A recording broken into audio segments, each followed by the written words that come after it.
아이리스 킬리라는 심리학자가 영적 성장을 위한 교육이라는 그 책에서 현대인의 특징을 딱 한마디로 평안이 없는 사람들이다. 평안이 없는 사람들이다. 그렇게 말을 했습니다. 왜 평안이 없을까? 먼저는 불안합니다. 앞이 보이지 않아요. 그래서 불안합니다. 불확실한 미래 때문에 불안한 거예요. 그런데 이 불안을 어떻게 하면 해소할 수 있을까 하는 그 방법도 빗나가고 있어요. 그것이 뭐냐면 내가 소유를 가지면 해결할 수 있을 것이다.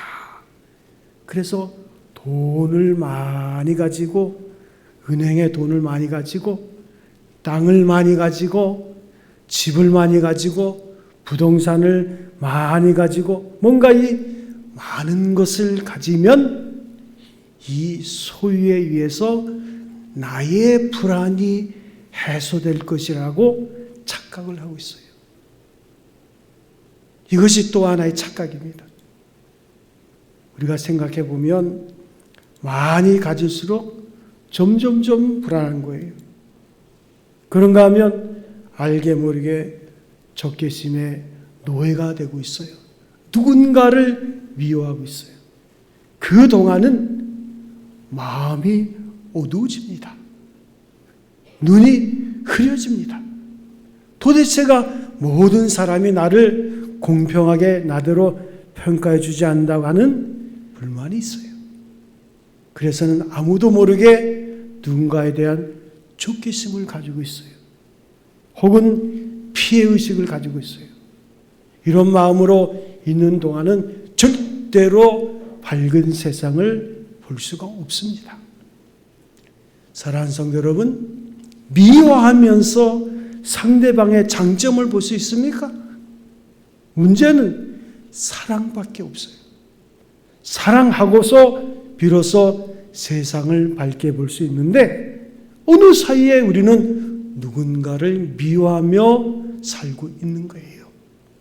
혹은 섭섭한 마음으로 이것 때문에 눈이 어두워졌어요. 또 한 가지는 힘에 의존하는 것입니다. 이 불안과 적개심을 해결할 수 있는 길은 힘밖에 없다. 권력이다. 힘이다.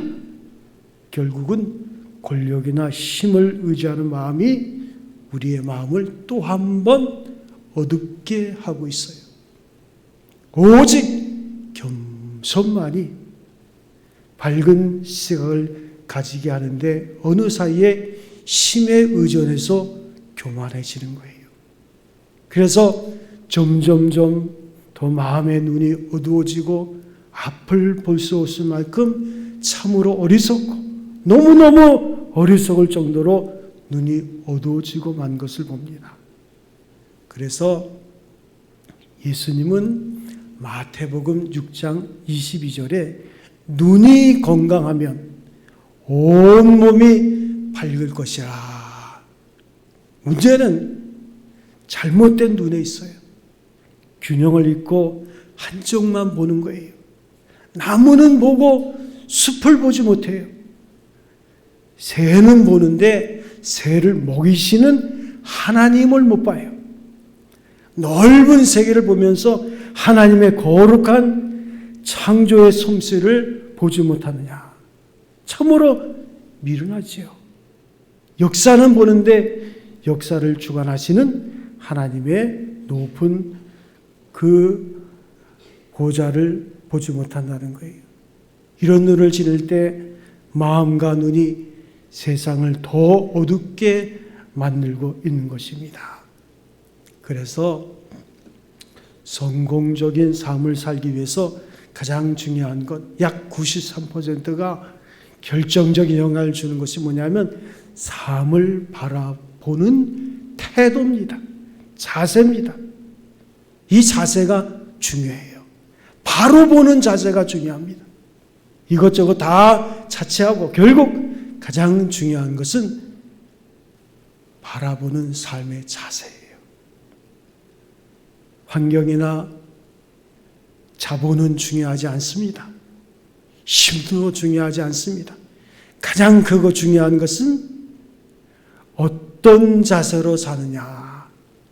여러분은 과연 무엇을 바라보며 어떤 자세를 가지고 살아가고 있습니까? 먼저 우리가 생각할 것은 진실해야 됩니다. 거짓되면 무엇 하나 제대로 되는 것이 없어요. 성실과 진실이 바른 자세의 기본입니다. 또한 긍정적인 자세를 가져야 돼요. 긍정적 생활을 해야 됩니다. 모두가 다 가능하다고 보는데 유독 자기만 불가능하다고 우기는 사람, 모두가 다 바르게 보는데 자기만 삐딱하게 보는 그런 사람이 있어요. 이런 사람은 구제불능의 사람이에요. 어떻게 손을 쓸 소리가 없어요. 만사를 어둡게 부정적으로 보는 사람에게는 아무런 소망이 없어요. 어떤 성공도 기대할 수 없습니다. 그러므로 긍정적 생활 태도, 이게 아주 중요한 거예요. 그리고 겸손한 인격을 가져야 됩니다. 겸손한 인격을 가질 때 우리는 어떤 삶 속에도 감사할 수 있어요. 이것이 바로 성도의 표식이죠. 성도로 산다는 것은 어떤 일을 만나든지 감사하는 거예요. 기도의 초급 훈련이 감사예요. 기도는 감사로 시작해서 감사로 끝나는 거예요. 하나님 앞에 대화를 할 때 감사로 시작해서 감사로 끝나는 거예요. 원망과 불평을 하면 되는 일이 없습니다. 언제나 감사하며 족하게 여기고 기뻐하는 마음으로 살아야 하는 거예요. 그렇게 고마워하는 마음은 겸손함에서 오는 거예요.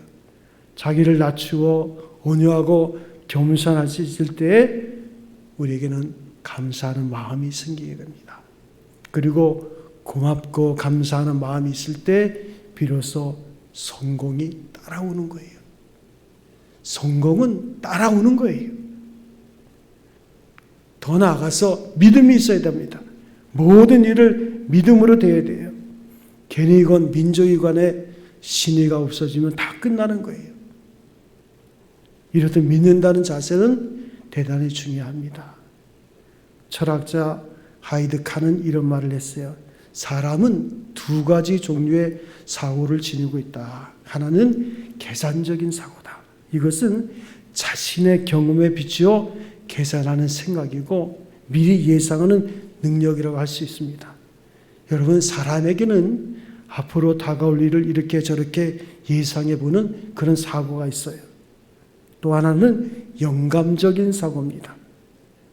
이것은 현재에서 미래를 보는 것이 아니라 미래에서 현재를 보는 소위 영적인 감동을 말합니다.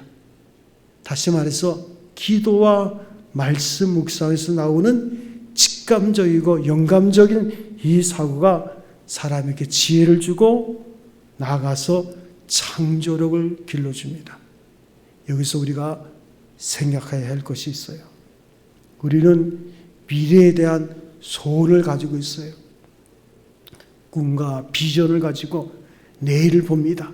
하지만 문제는 현재로부터 미래를 생각할 때 오늘 나의 상황, 거기서부터 시작하면 미래는 절망입니다. 꿈과 비전은 절망으로 끝날 수밖에 없다는 거예요. 내 자신을 바라보면 이 소망이 없어요. 다윗이 인생을 바라보는 슬픈 고백이 오늘 62장 9절에 보면 다윗은 뭐라고 말합니까? 아, 슬프도다. 사람은 입김이며 인생도 속임수니 거울에 달면 그들은 입김보다 가벼우리로다. 우리는 먼 미래를 바라볼 때 나의 소원이 주시는 소원이 아닌 하나님이 주시는 소망으로부터 현재를 생각할 줄 알아야 돼요.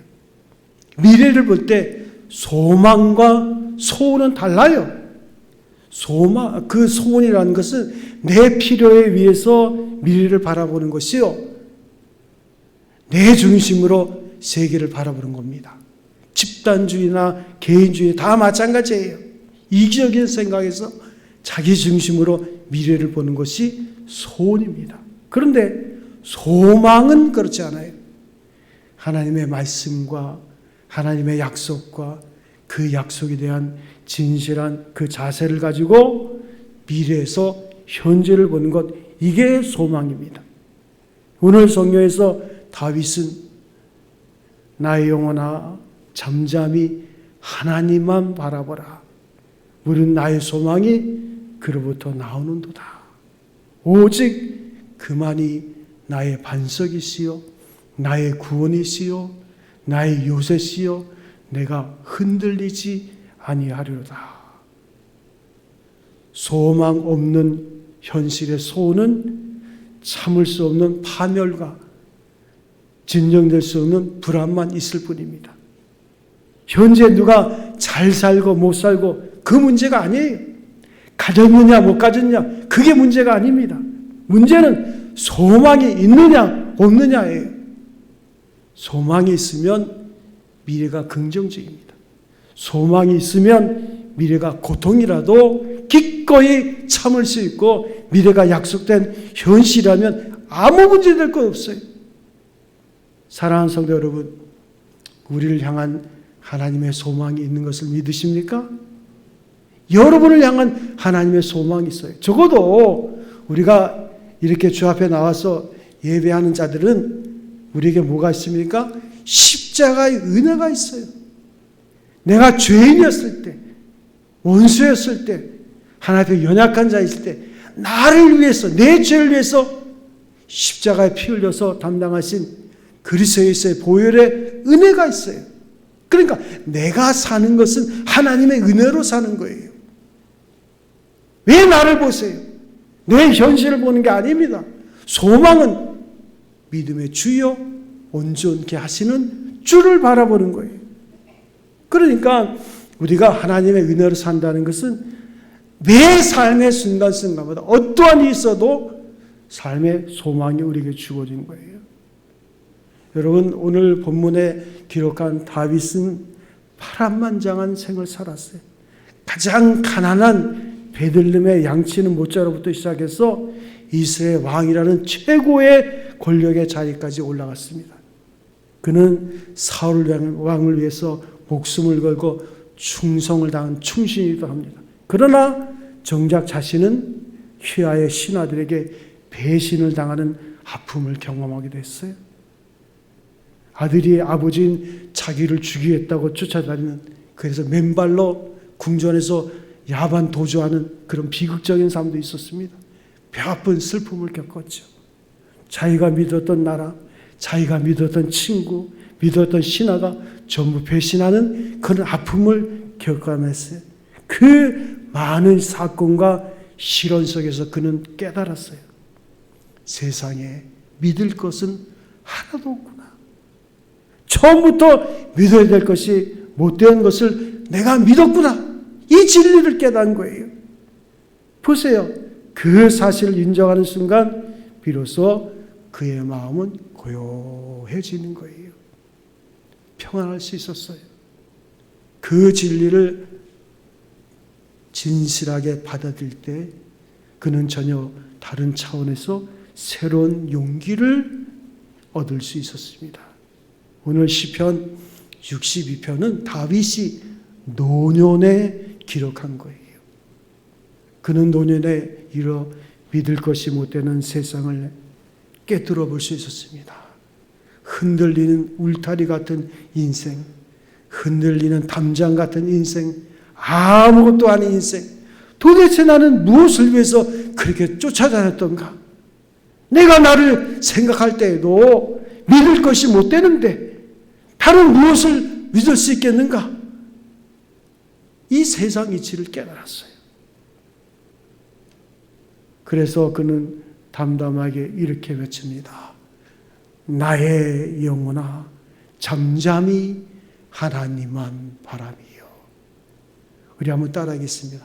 나의 영혼아, 잠잠히 하나님만 바라며. 이것은 바로 자기 자신을 향한 외침입니다. 사람에게 있어서 가장 기본이 되는 것은 육체예요. 다른 것이 다 흔들린다고 해도 건강만을 지켜줘야 합니다. 그런데 다윗에게는 이 건강만저 없는 거예요. 그런 거로 그는 말합니다. 모든 것이 다 무너지고 다 흔들리고 다 병들어도 나의 영혼아, 너만은 건강하고 건실하게 바로 서 있어다오. 영혼의 자세만은 바르게 서 있어야 한다는 거예요. 흔들림이 없어야 한다는 거예요. 낙심하지 말라는 거예요. 쓸데없는 미련을 가지려 하는 자기 심리적 성향을 향해서 자기가 자신을 꾸짖고 있는 거예요. 못 믿을 것을 왜 믿으려고 하느냐? 믿지 못한 줄 알면서 아예 체념할 것이 새삼스럽게 왜 세상을 향해서 마음을 기울이고 있느냐? 오늘의 본문 말씀 시편 62편을 통해서 다윗은 그 영혼의 독립성을 말씀하고 있습니다. 다윗은 영혼이 스스로 서기를 바라고 있는 거예요. 내 영혼아, 자기 자신을 향해서 꾸짖으면서 태도를 분명하게 하라는 거예요. 그리고 나서 잠잠히 하나님만 바라보라. 여러분, 이 잠잠하다는 말은요, 말을 하지 말라는 거예요. 우리들은 무슨 조그만 일만 생겨도 누구에게 얘기하러 갑니다. 그렇게 얘기하면 뭔가 좀 나아질 것 같지만 보세요. 그렇지 않습니다. 얘기할수록 더 고통스럽고 침묵하세요. 어느 누구에게 얘기한다 해서 해결될 것도 아니고 소리친다고 해서 해결될 것도 아니고 그렇다고 벌릴 수 있는 그런 수수께끼가 아니에요. 다윗은 말합니다. 나의 영혼아, 잠잠히 하나님만 바라라. 입을 다물고 잠잠하라는 말씀이에요. 이 잠잠하라는 말은 변명을 멈추라는 거예요. 논리를 잠재우라는 거예요. 걱정을 잠재우라는 거예요.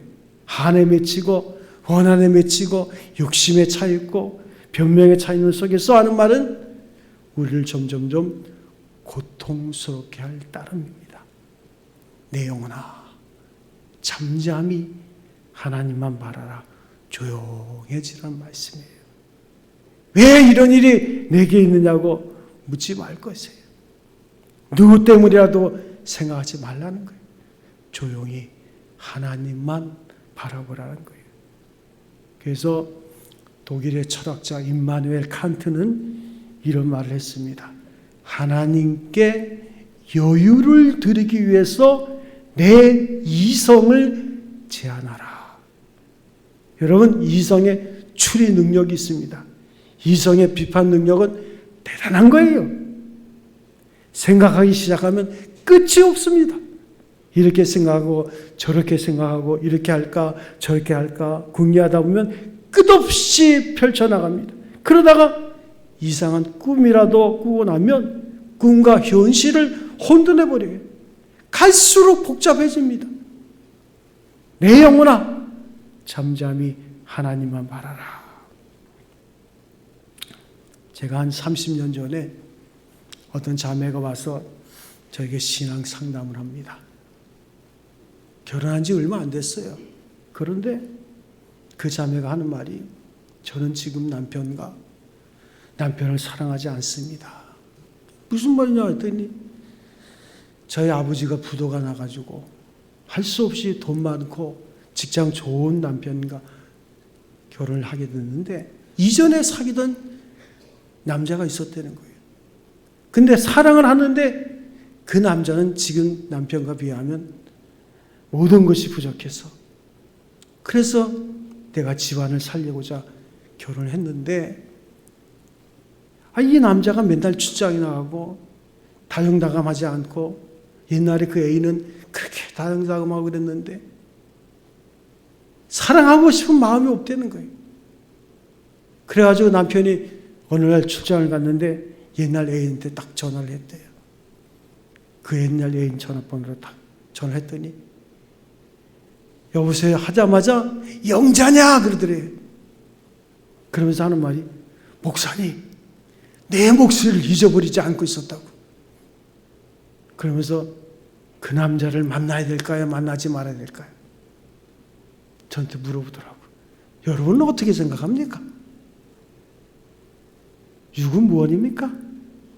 만나야 돼요? 만나지 말아야 돼요? 만나야 돼요? 그 쓸데없는 짓이죠. 왜 거기다 문제 해결을 하려고 해요? 모든 생각을 멈추라는 거예요. 어거스틴은 판단을 중지하라. 하나님 앞에서 더 이상 아무것도 판단하지 말라. 일단 모든 판단을 중지하고 하나님을 바라 그랬어요. 이스라엘 백성들이 애굽에서 구원을 받습니다. 60만 대군, 남녀노소 합해는 200만 명이죠. 하나님의 능력 가운데서 광야로 나가게 됩니다. 그리고 가나안 땅을 향해서 나가는 거예요. 모세는 하나님을 믿었고 백성은 그러한 모세를 믿었어요.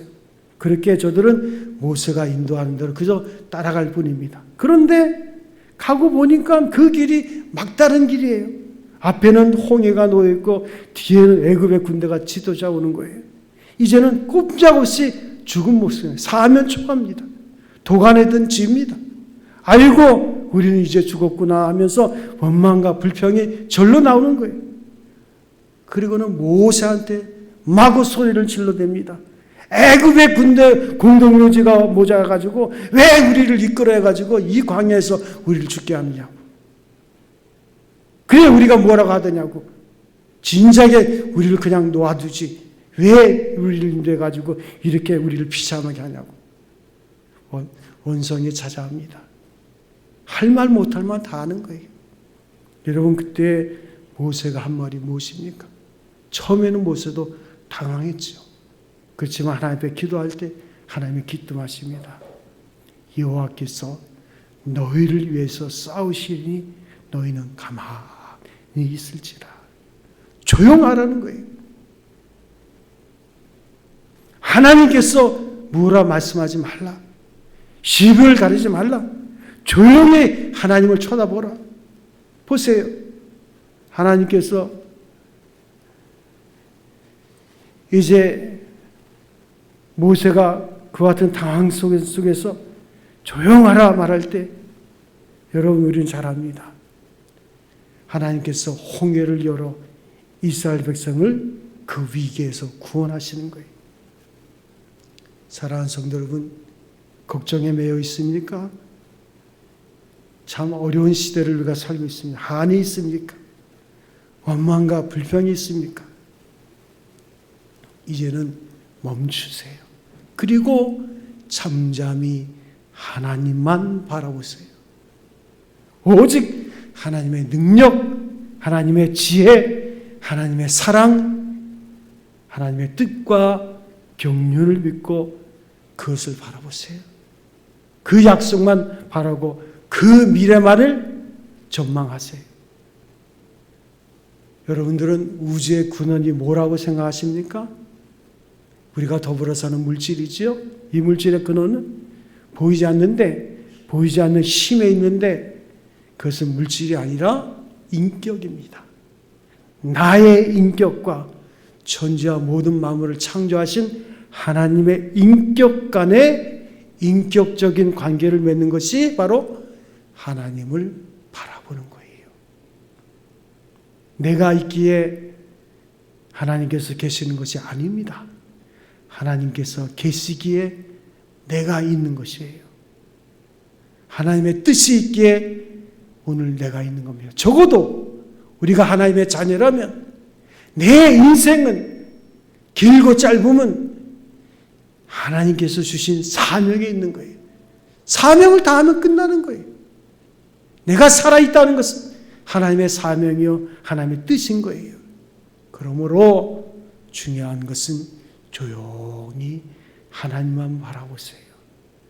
나의 생명이, 나의 소망이, 나의 능력이, 나의 영광이 다 하나님께로부터 나는 거예요. 오직 하나님만 의지하세요. 소망은 생명력입니다. 소망은 우리로 하여금 하나님만 바라보도록 그렇게 구체적으로 역사할 것입니다. 내가 쓸데없는 것을 바라고 있으면 모두 끊어버려야 돼요. 하나님만 바라보도록, 하나님만 소망하도록 현실적으로 하나님께서 나를 인도하신다는 것 잊지 마세요. 여러분 지금 무엇을 소망하고 있습니까? 몇 년 전에 동유럽 그 폴란드의 목사님들과 함께 간 적이 있는데 거기 보면 아이슈비츠 그 2차 세계대전 당시에 600만 명의 유대인들이 나치 학살당했는데 그 수용소가 지금도 남아 있어요. 그런데 그 지하 감옥 거기서 무엇이 발견? 바람벽에 그 벽에 손톱으로 막 긁은 그런 흔적이 있는데 거기에 다윗의 별과 함께 이런 글을 새겨놨습니다. 비록 태양빛이 비춰오지는 않지만 나는 저기에 태양이 있음을 봅니다. 비록 지금 사랑이 느껴지는 않지만 나는 거기에 여전히 하나님의 사랑이 존재함을 믿습니다. 비록 지금 하나님께서 침묵하고 계시지만 나는 하나님이 살아계심을 믿습니다. 사랑하는 성도 여러분, 무엇을 바라보고 있습니까? 우리가 다시 하나님께만 의논하고 하나님께만 기도하고 하나님을 바라볼 수 있어야 돼요. 따라하겠습니다. 내 영혼아 잠잠히 하나님만 바라라. 여러분 우리의 소망은 하나님께로부터 나오는 줄로 믿습니다. 우리 세기분우 찬송가 191장